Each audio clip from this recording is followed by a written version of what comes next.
many firsts a man can experience in middle school, at least in my case.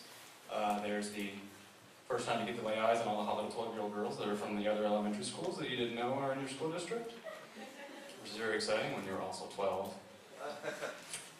There's the first time you get to have more than one teacher in one day, which is very exciting for me. There's also the first appearance of the pubic hair, which is potentially traumatic.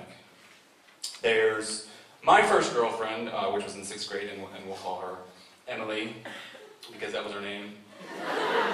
And she was cute though. She had blonde curly hair and blue eyes, and would unfortunately begin a string of consecutive girlfriends with that same hair and eye color well into my 20s, which would make me nauseous by the time I was done. No offense to the Swedish people in the audience. But we shared a desk in language arts, and it was love at first sideways glance. I think it took us a couple months to actually talk to each other, because we were both very shy people. I courted her through an intermediary. I was like, can you ask Emily if she wants to go with me? And her friend was like, yeah. And she went and talked to her, and came back and said, yeah, Emily wants to go with you too. And then we were like totally going together. For 7 long, romantic 6th grade months. I think we held hands twice. It was a salacious affair. We did go to one school dance together, which was awkward as shit because she was like a foot taller than me at the time. Slow dancing with Sasquatch is no small feat. By the end of the school year, though, I guess she'd had enough of me because she had her friend Julie call me on the phone and dump me by proxy. She was like, Emily doesn't want to go with you anymore now? Fuck you, Julie. I was crushed. Because I was 12, but I did get over it eventually. But for the next year or so, I pretty much told anybody I ever had a conversation with how much a total bitch Emily was. And I guess I got back to her naturally because she wasn't too friendly towards me after that. Imagine that. But fast forward 6 years later, I'm working a part-time job at a steakhouse, and Emily got a job working there too. And we still weren't really friends by then, but slowly we became more friendly, which was nice. I did have to swallow some prepubescent pride. That'll happen. And a year later or so, eventually we found both of ourselves single again, and we were becoming more and more friendly. We started to date again. And it was nice, it was good, it was mature, adult even.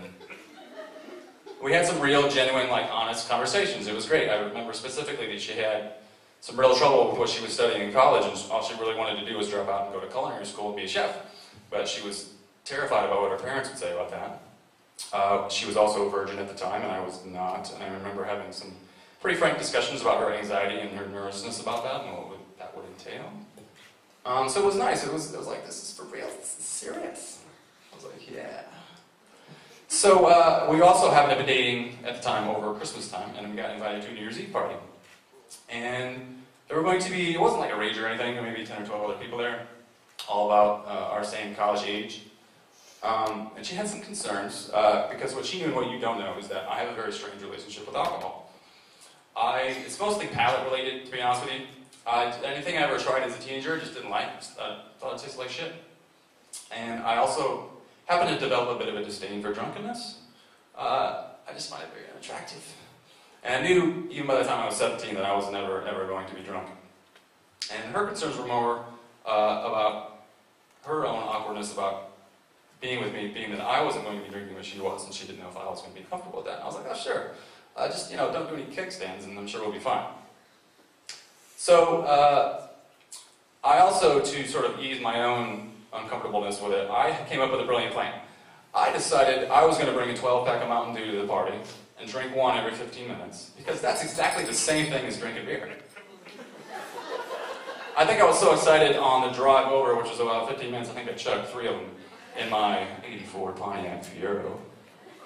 Yeah. So we get to this party, and it's so laid back. It's like we played Taboo for 2 hours and watched Dick Clark, and she had one daiquiri. And I was dedicated to the plan, though. I was about 8 deep. When something very drastically changed the tone of the evening, for me, my ass was on fire, y'all. Dare I say my colon had been burned. I don't know if you've ever poured 100 ounces of artificial color, food coloring, corn syrup, and caffeine into your intestines, but the result is pretty much a rectal explosion. I spent the last half hour of the evening on the shitter.